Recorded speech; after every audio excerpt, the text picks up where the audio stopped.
Welcome to secret of scent. ഇവിടെ ഇന്ന് ഞാൻ ചെയ്യുന്നത് ഗിസയുടെ ഇമ്പീരിയൽ വാലി ഇൻസ്പയർഡ് പെർഫ്യൂമിൻ്റെ ഒരു വേർഷൻ ഉണ്ടാക്കാൻ വേണ്ടിയിട്ടാണ്.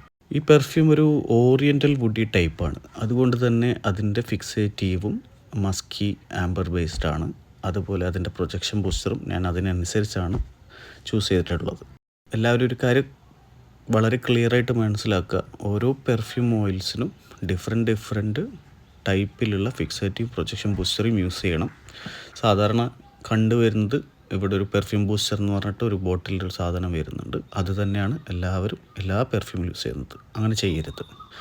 പെർഫ്യൂമിൻ്റെ ടൈപ്പ് മനസ്സിലാക്കിയിട്ട് അതിൻ്റെ base note, top note, mid നോട്ടൊക്കെ മനസ്സിലാക്കിയിട്ട് അതിനനുസരിച്ചിട്ടുള്ള പ്രൊജക്ഷൻ ബൂസ്റ്റേഴ്സും ഫിക്സേറ്റീവും വേണം എപ്പോഴും ആഡ് ചെയ്യാൻ. അല്ലെങ്കിൽ ആ പെർഫ്യൂമിൻ്റെ ക്വാളിറ്റി തന്നെ മാറിപ്പോയേക്കാം. ഓക്കെ, അല്ലെങ്കിൽ അതിൻ്റെ സ്മെല്ല് നിങ്ങൾ ഓയിലിൽ നിന്നും വളരെ വ്യത്യാസം ഉണ്ടാവും. ഞാൻ ഇന്നിവിടെ 30 ml പെർഫ്യൂമാണ് മേക്ക് ചെയ്യുന്നത്. അതിലേക്ക് 70% ആൽക്കഹോളും 30% ഫ്രാഗ്രൻസ് ഓയിലും എടുക്കുന്നുണ്ട്. അപ്പം 30% ഫ്രാഗ്രൻസ് ഓയിലിൻ്റെ 5% ഫിക്സേറ്റീവും ബൂസ്റ്ററും ആണ് ഞാൻ ഇന്നിവിടെ യൂസ് ചെയ്യുന്നത്.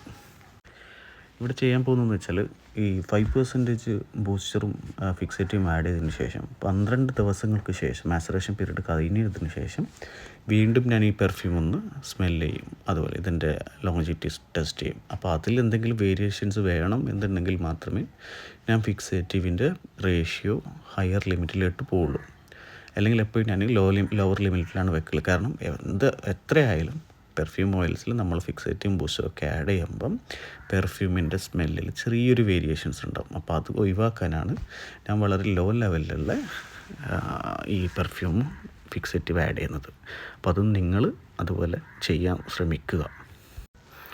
അതുപോലെ ഈ വീഡിയോ കാണുമ്പോൾ ചില ആൾക്കാർക്ക് ഡൗട്ട് ഉണ്ടാവും, എന്തുകൊണ്ടാണ് ഈ 50%ലും അതുപോലെ 20%, 10% എന്നൊക്കെ പ്രൊഡക്റ്റിൻ്റെ കൂടെ കാണുന്നത് എന്നുള്ളത്.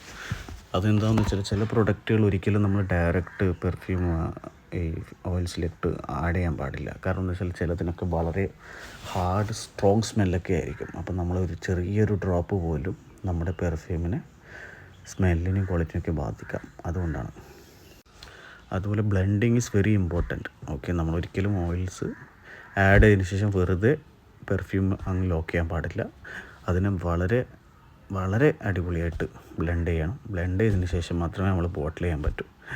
അതിനുശേഷം ഒരു 10 to 12 days നമ്മൾ ഫ്രിഡ്ജിലോ എവിടെയെങ്കിലും സൂക്ഷിക്കുക.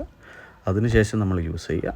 എന്നിട്ട് ഇതിൽ പ്രൊജക്ഷനിലും ഇതിലൊക്കെ കുറവുണ്ടെങ്കിൽ മാത്രം നിങ്ങൾ വീണ്ടും ആഡ് ചെയ്യുക. Thank you.